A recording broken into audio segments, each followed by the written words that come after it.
Morning students, आज हम कक्षा 9th की ग्रामर का टॉपिक है शब्द और पद में अंतर करने जा रहे हैं।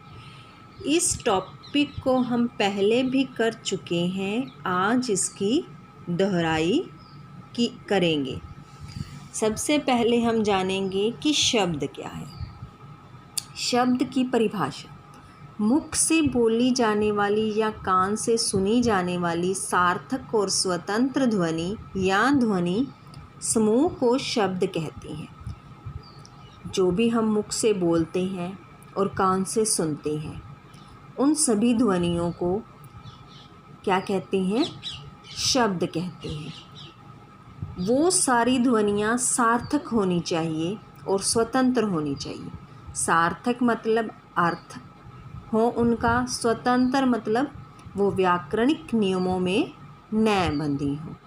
जैसे राम, पुस्तक, घर, गाय, घोड़ा, कबूतर, सेब, आम आदि।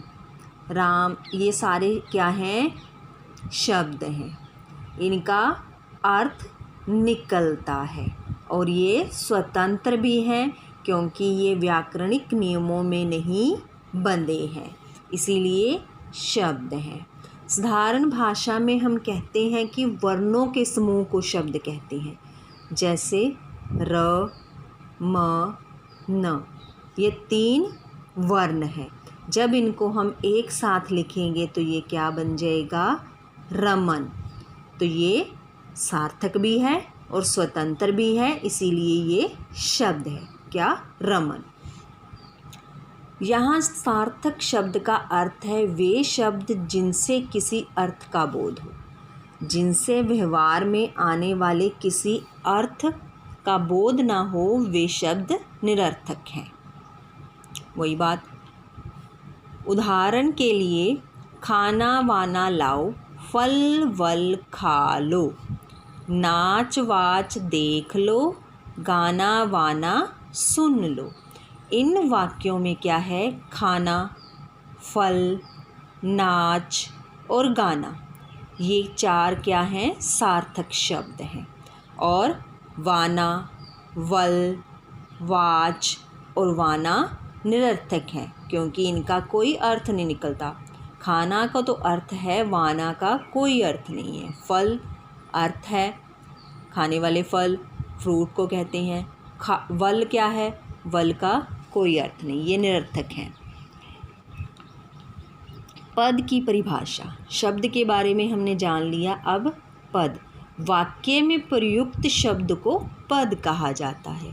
जब शब्दों का वाक्य में प्रयोग किया जाता है तब ये स्वतंत्र न रहकर लिंग, वचन, कारक और क्रिया संबंधी नियमों से अनुशासित होते हैं। ऐसी दशा में शब्दों को पद कहा जाता है। यहाँ ये क्या थे? शब्द थे, राम, पुस्तक, घर, गाय। लेकिन जब यही शब्द व्याकरणिक नियमों में बंध जाएंगे तो वे क्या बन जाएंगे? पद बन जाएंगे। जैसे यहाँ राम और पुस्तक शब्द थे और हमने यहाँ वाक्य में प्रयोग किया, राम पुस्तक पढ़ रहा है, तो यहाँ क्या है? राम और पुस्तक पद बन गई। जब शब्दों का वाक्य में प्रयोग कर लिया जाता है तो वो क्या बन जाते हैं? पद बन जाते हैं। शब्द और पद में भेद या अंतर संबंधी कुछ नियम। पहला है, जब तक सार्थक ध्वनि या ध्वनि समूह का वाक्य में प्रयोग नहीं होता। जैसा कि हमने परिभाषा के दौरान किया था कि जब तक सार्थक ध्वनि या ध्वनि समूह का वाक्य में प्रयोग नहीं होता तब तक उसे शब्द कहते हैं, किंतु जब उसका वाक्य में प्रयोग हो जाता है तो उसे पद कहते हैं।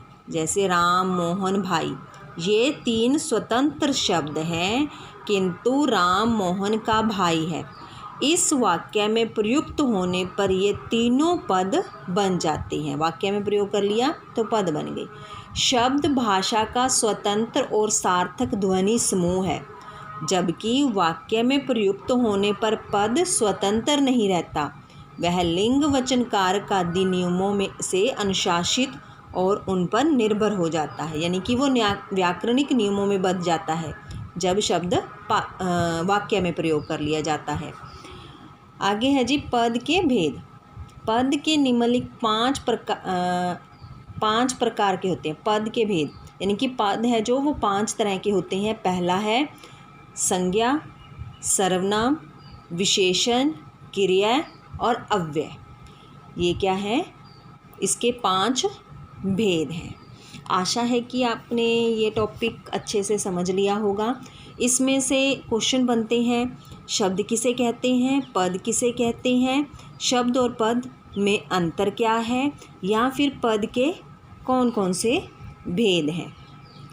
तो इसे आपने याद कर लेना है। लाइव क्लास में ये सुने जाएंगे।